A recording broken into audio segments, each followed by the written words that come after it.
Question है section 34 of Indian penal code 1860 is. Section 34 का मतलब सेक्शन 3 क्लॉज 5 ऑफ BNS भारतीय न्याय संहिता 2023। सेक्शन 34 के बराबर इधर कौन सा है? सेक्शन 3 क्लॉज 5 है। हम पढ़ चुके हैं सब कुछ। ये जो है क्या है? Creates a substantive offence. क्या ये कोई सब्सटेंटिव ऑफेंस क्रिएट करता है? Is a rule of evidence both and B none of the above. आप सबको इसका आंसर पता है? जल्दी से जवाब दीजिए। हम लोग डिस्कस कर चुके हैं ये सब कि जो सेक्शन 3 क्लॉज 5 जो होता है या सेक्शन 34 जो है वो एक रूल ऑफ एविडेंस है, वो कोई सब्सटेंटिव ऑफेंस क्रिएट नहीं करता है। So B is the correct answer. Next question, the phrase in furtherance of common intention of all used in section 34 of Indian penal code. देखिए सेक्शन 34 में जो पुराना IPC था उसके सेक्शन 34 में इन furtherance of common intention of all जो term था वो कब ऐड किया गया था या पहले से ही था? ये क्वेश्चन पूछ रहा है। इन द ओरिजिनल ड्राफ्ट था, मतलब पहले से ही था। Added by amendment act of 1870 1870 में ऐड किया गया था। नॉट एट ऑल देयर, है ही नहीं वहाँ पे। Added by amending act of 1986 में ऐड किया गया था। बताइए। देखिए कई लोगों को पता है, बहुत बढ़िया। ये ऐड किया गया था 1870 में, 1870 में ऐड किया गया था। So B added by amending act of 1870 is the correct answer. आगे बढ़ते हैं। नेक्स्ट क्वेश्चन है common intention means. Common intention का मतलब क्या है? सिमिलर इंटेंशन है क्या? बिल्कुल नहीं। हमने डिफरेंसेस पढ़े हुए हैं कॉमन इंटेंशन और सिमिलर इंटेंशन में। सेम इंटेंशन नहीं, sharing of intention by all person. सभी पर्सन्स जो हैं उनके द्वारा इंटेंशन को शेयर करना। Common plans. देखिए आप सभी को पता है यहाँ पे जो सी है that is the most appropriate and the correct answer. Sharing of intention को ही हम कॉमन इंटेंशन कहते हैं, सी। आगे बढ़ते हैं। नेक्स्ट हो गया अंडर सेक्शन 34 और under section 3 clause 5 of BNS क्या फिजिकल प्रेजेंस इज नेसेसरी है? दूसरा बोला है physical presence for participation but not in all cases. फिर बोला physical presence is not necessary, physical presence is necessary with common knowledge. देखिए not necessary तो बिल्कुल सही नहीं होगा। फिजिकल प्रेजेंस नेसेसरी है बट हर केस में नहीं है। हमने इसके एक्सेप्शन देखे थे। कुछ ऐसे भी ऑफेंसेज होते हैं जो बिना फिजिकल प्रेजेंस के भी कमिट किए जा सकते हैं, जैसे फ्रॉड हो गया। तो इसलिए physical presence is not necessary in all the cases. B is the correct answer. Next question, which one of the following is not an essential element of section 34 of the Indian Penal Code? Section 3 clause 5 of BNS का इनमें से कौन सा essential element नहीं है? Criminal act done by several person बिल्कुल है एक essential element. Criminal act done in furtherance of common intention ये भी है। Pre arrange plan between persons doing criminal act, pre arrange plan होनी चाहिए, मतलब कॉमन इंटेंशन होनी चाहिए। फिर बोल रहा है last act done in furtherance of common object. बताइए क्या हो जाएगा सही आंसर? कई लोगों ने आंसर दे दिया ऑलरेडी, बहुत बढ़िया। ये कॉमन ऑब्जेक्ट वाला इसमें से कहाँ से आ जाएगा? ये अननेसेसरी है। D is the correct answer, क्योंकि act done in furtherance of common object is not an essential element of section 3 clause 5 of BNS। Common object जो है नेसेसरी है ही नहीं और उसके फर्दरेंस में एक्ट होना नेसेसरी ही नहीं है। तो D is the correct answer. Next question, which one of the following cases is a case relating to section 34 of the Indian penal code? इनमें से कौन सा केस जो है वो सेक्शन 34 या ऑफ IPC या सेक्शन 3 क्लॉज 5 ऑफ BNS से रिलेट करता है? KM Nanavati versus state of Maharashtra, ये केस सेक्शन 34 से रिलेटेड नहीं है। बताएं किससे रिलेटेड है? कौन बताएगा? KM नानावती वाला केस किससे रिलेटेड है? लिखिए आप लोग कमेंट में। चलिए दूसरा केस है Nibarendu Datta versus king emperor. तीसरा है Barindra Kumar Ghosh versus king emperor. फिर है Dedar Nath versus state of West Bengal. चलिए अब आंसर दे दीजिए आप इसका कि कौन सा केस सेक्शन 34 से रिलेटेड है। सभी को पता है, बहुत ही renowned case Barindra Kumar Ghosh versus king emperor is related to section 34 of the Indian penal code. C हो जाएगा correct answer. Next question, in which one of the following cases Lord Summer said they also serve who stand and wait? बताइए, बहुत ही popular statement. सबसे पहले ये आप बताइए जो स्टेटमेंट है they also serve who stand and wait, ये किस नोवेल से लिया गया है? किस नोवेल से लिया गया है? आप लोग लिखिए आंसर। उसके बाद अब बताइए कि ये जो है किस केस में ये कोट किया गया था, किस केस में लॉर्ड समर ने ये स्टेटमेंट दिया था। तो आप लॉर्ड समर का नाम भी याद रखें, ये स्टेटमेंट भी याद रखें, और किस केस में आया था आप सभी को पता ही, हम लोगों ने क्लास में डिस्कस किया था, बताया गया था कि Barindra Kumar Ghosh versus king emperor में ये स्टेटमेंट जज ने लिखा हुआ था। They also saw who stand and wait, so A is the correct answer, Barindra Kumar Ghosh versus king emperor. Next question, the principle of common intention applies only when, जो कॉमन इंटेंशन का principle है वो कब अप्लाई होता है, कब? जब एटलीस्ट 5% आर इन्वॉल्व, फिर बोला एटलीस्ट 2% आर इन्वॉल्व, फिर बोला at least 1% are involve, none of the above. बताइए कितना मिनिमम पर्सन रिक्वायर्ड है कॉमन इंटेंशन के लिए? बहुत बढ़िया, सभी का सही जवाब है 2% मिनिमम रिक्वायर्ड है। 2% ही कॉमन ऑब्जेक्ट के लिए, वो सभी को पता है, वो हमें आगे मिलेगा, वो 5% मिनिमम रिक्वायर्ड है। बट यहाँ पे कॉमन इंटेंशन फॉर्म करने के लिए 2% ही रिक्वायर्ड है minimum. So B is the correct answer. Next question, which one of the following is not the ingredient of section 34 of Indian penal code, इनमें से कौन सा जो है वो इंग्रेडिएंट नहीं है? किसका ingredient? Section 3 clause 5 of BNS का इंग्रेडिएंट नहीं है। तो बोल रहा है criminal act done by several person है ingredient, criminal act done in the furtherance of common intention, फिर बोला है meeting of mind of those who involved in the crime, last बोला है similar intention of those who involved in the crime. बहुत ही आसान है, आंसर दीजिए इसका। वेरी गुड, देखिए मीटिंग ऑफ माइंड्स है ही सीना क्वानन है, criminal act done in the furtherance of common intention it is also sine qua non, and the criminal act done by several person is also sine qua non. And D similar intention, वो जरूरी नहीं है, there are differences between similar intention and common intention. Similar intention is not essential under section 34 of Indian penal code, इसलिए D is the correct answer. आगे बढ़ते हैं। In which case the court has held that sharing of common intention could be even at the place of occurrence। देखिए मैंने तीन case बताया हुआ था जिसमें ये हेल्ड हुआ था, तीन केस जिसमें यही हेल्ड हुआ है कि ऑन द स्पॉट भी कॉमन इंटेंशन क्रिएट हो सकता है। कॉमन इंटेंशन में बी क्रिएटेड और generated at the spot of the commission of the crime. मैंने एक रिसेंट केसेस भी बताया हुआ था जिसमें बोला गया था कि कॉमन इंटेंशन जो है वो तुरंत पहले या at the time of committing crime भी फॉर्म किया जा सकता है। चलिए बताइए इनमें से ऑप्शन चुनिए। बरिंदर कुमार घोष, महबूब शाह का केस है, कृपाल सिंह का केस है, लक्ष्मीकांत पांडे का केस है। बिल्कुल, Kripal Singh versus state of UP, Rishidev Pandey versus state of UP, Pandurang का केस, ये सभी जो केसेस हैं इनमें बोला गया था कि common intention at the place of occurrence भी फॉर्म किया जा सकता है, इसलिए C is the correct answer. Kripal Singh versus state of UP, याद कर लीजिए केस का नाम, बहुत ही इंपॉर्टेंट है। सी हो गया। Next, to impose joint liability under section 34 of IPC the prosecution needs to prove. देखिए ज्वाइंट लायबिलिटी को इम्पोज करने के लिए प्रोसिक्यूशन को क्या प्रूव करना जरूरी है? इंटेंशन प्रूव करना, सेम इंटेंशन, सिमिलर इंटेंशन है, कॉमन इंटेंशन। आप सभी को पता है बस वर्ड्स से खेला जा रहा है। क्वेश्चन जो है एक तरह के ही एक ही प्रिंसिपल का क्वेश्चन कई तरह से बनाकर पूछा जा रहा है, तो आपका कंसेप्ट क्लियर रहना चाहिए ताकि किसी तरह से भी पूछा जाए आप सही आंसर दे दे। सही, इसका क्या हो जाएगा? Common intention. Common intention prove करना जरूरी है for imposing joint liability under section 3 clause 5 of the भारतीय न्याय संहिता या section 34 of the Indian Penal Code। So D is the correct answer। Next question क्या दिया हुआ है? ये दिया हुआ है कि when a criminal act is done by several persons in furtherance of common intention of all, each one of them is liable। कैसे वो लायबल होते हैं? अगर कोई क्रिमिनल एक्ट किया गया है बहुत मोर देन वन पर्सन द्वारा और इन कॉमन इंटेंशन के फर्दरेंस में किया गया है, तो सबकी लायबिलिटी कैसे बनती है? पहले दिया हुआ है as if it was done by each one of them in a singular capacity only for the part of each one has done for an abatement to commit the crime, for an attempt to commit the crime। चलिए आप लोगों ने इसका already सही answer दे दिया है, ये बहुत ही आसान है। क्या हो जाएगा?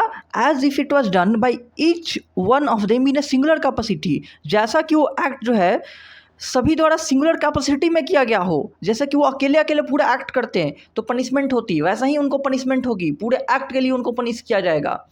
ठीक है, so A is the correct answer. As if it was done by each one of them in singular capacity, A हो जाएगा।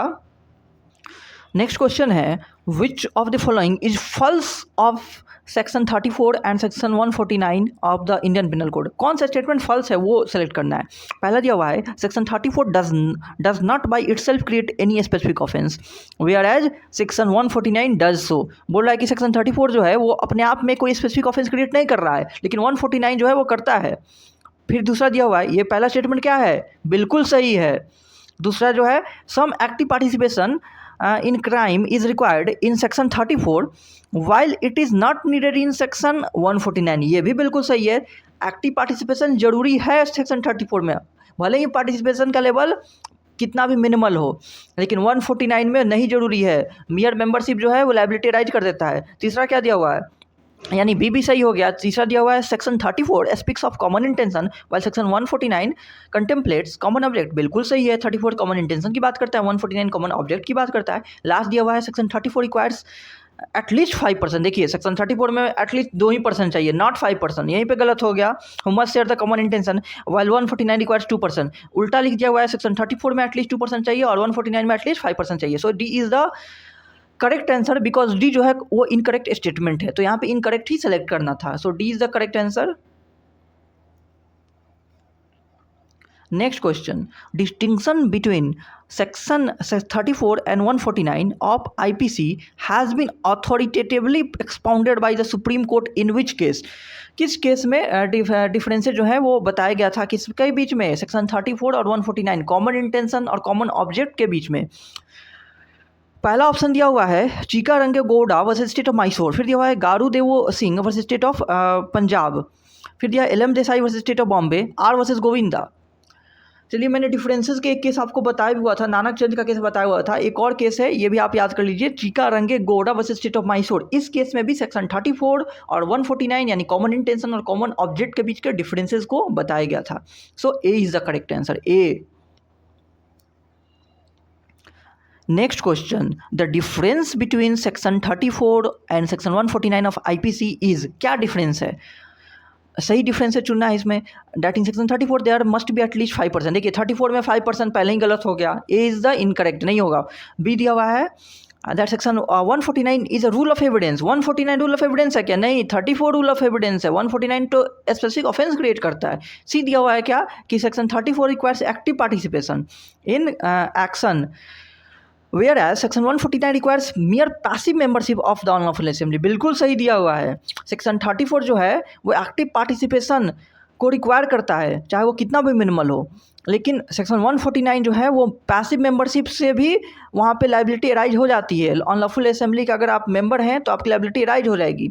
लास्ट जो दिया हुआ है section 34 need not be joined with the principal offence whereas section 149 must be combined with the principal offence. यहाँ पे जो है सी ही है एक सही answer, so C is the correct answer.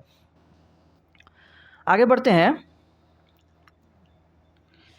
बोल रहा है कि which one of the following recognises the principle of vicarious liability under Indian penal code. इनमें से कौन सा वाइकरियस लायबिलिटी के प्रिंसिपल को रिकॉग्नाइज करता है। क्लास में हम लोगों ने डिस्कस किया था, बताया था मैंने। देखिए 34 फिर दिया है 149 फिर दिया है दोनों फिर दिया है none of the above. Vicarious liability के प्रिंसिपल को कौन इनकॉर्पोरेट करता है, कोई फेसिट पर एलियम फेसिट पर से मैंने बताया, जिसका मतलब बताया हुई he who act through another does the act himself, ऐसा माना जाता है। तो उसी पे बेस्ड है वाइकरियस लायबिलिटी का प्रिंसिपल। वो इनमें से कौन सा सेक्शन से रिलेट करता है, दोनों से ही। जिन लोगों ने में लिखा हुआ है both A and B C, वही सही है।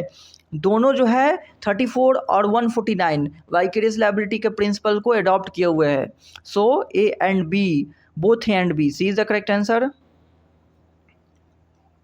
नेक्स्ट क्या हो गया, the difference between section 34 and section 149 of the Indian penal code is that. एक और डिफरेंस का क्वेश्चन आ गया, बताइए कौन सा डिफरेंस सही है। That in section 34 there must be at least 5%, गलत हो गया, यहीं पे 5% नहीं जरूरी है, 34 में बस 2% जरूरी है मिनिमम। फिर दिया हुआ है that section 149 is a rule of evidence, 149 is not a rule of evidence. C दिया हुआ है section 34 rule requires active participation in action whereas 149 requires mere passive membership. चलिए वही क्वेश्चन रिपीट हो गया फिर से। ये बिल्कुल सही स्टेटमेंट है, 34 रिक्वायर्स एक्टिव पार्टिसिपेशन बट 149 जो है mere passive membership of unlawful assembly ही एनफ है for the conviction for punishment. तो C is the correct answer. आगे बढ़ते हैं, नेक्स्ट क्वेश्चन क्या हो गया, Mahboob Shah versus king emperor is a leading case on. आप सबको पता है महबूब शाह जो है किस चीज़ से रिलेट कर रहा है, किस चीज़ का केस है, क्या वो क्रिमिनल कॉन्स्पिरेसी का केस है, क्या वो कॉमन इंटेंशन का है, क्या वो रॉन्गफुल कन्फाइनमेंट का है, क्या वो कॉमन ऑब्जेक्ट का है। बताइए, सभी को पता है कि ये कॉमन इंटेंशन का केस है। महबूब शाह का केस, इंडस रिवर केस या इंडस वैली केस, बी हो गया। आगे बढ़ते हैं, बोल रहा है कि in which of the following cases the privy council made a distinction between common intention and similar intention. Common intention और सिमिलर इंटेंशन में डिफरेंस बताए गए थे किस केस में? वीरेंद्र कुमार घोष के केस में, महबूब शाह के केस में, श्रीनिवास स्मल बरोला इम्परर के केस में, बानू मालू इम्परर के केस में। चलिए बताइए इसका आंसर। महबूब शाह के केस में, महबूब शाह वर्सेस किंग एम्परर के केस में कॉमन इंटेंशन और सिमिलर इंटेंशन के बीच के डिफरेंसेस को भी डिस्कस किया गया था। जिनको नहीं याद है वो याद कर ले। Mahboob Shah versus king emperor, B हो जाएगा correct answer. Next question, Which one of the following brings out the distinction between section 34 and 149 of IPC? कौन डिस्टिंक्शन लेके आता है? Section 149 creates specific offence whereas 34 does not. देखिए ये सही statement है, आगे का स्टेटमेंट्स भी देख लेते हैं पहले। 34 क्रिएट्स स्पेसिफिक ऑफेंस, बिल्कुल गलत हो गया। 34 एज वेल एज 149, नहीं, दोनों नहीं करता है। डी की दिया हुआ है 34 as well as 149 do not. So A is the only correct answer. 149 जो है वो क्रिएट करता है स्पेसिफिक ऑफेंस को, आप सभी को पता है, एंड 34 जो है वो क्रिएट नहीं करता है। That is only a rule of evidence. So A is the correct answer. Next question क्या दिया हुआ है, वो दिया हुआ है कि x armed with a loaded pistol. X जो है वो एक लोडेड पिस्टल से आर्म्ड है, मतलब उसके पास है एक loaded pistol. And Y empty handed, Y जो है वो खाली हाथ है। Go to Z shop in furtherance of their common intention to commit robbery. देखिए जेड के पास, सॉरी वाई के पास कुछ नहीं है, एम्प्टी हैंडेड है। एक जो है वो आर्म्ड है लोडेड पिस्टल के साथ। दोनों ही जानते हैं इन furtherance of common intention, common intention के फर्दरेंस में जा रहे हैं जेड के दुकान पे रॉबरी कमिट करने के लिए। एक्स इंटर करता है शॉप में and on being registered in carrying away property shoots Z. सामने की तरफ से रेजिस्टेंस आती है और उसी क्रम में वो क्या करता है, जेड को शूट कर देता है, जेड मर भी जाता है। अब बताइए एक्स और वाई की लायबिलिटी क्या बनेगी? सबसे पहले बताइए किस केस से रिलेट कर रहा है। आप सबको पता है कि ये Virendra Kumar Ghosh versus king emperor से रिलेट कर रहा है।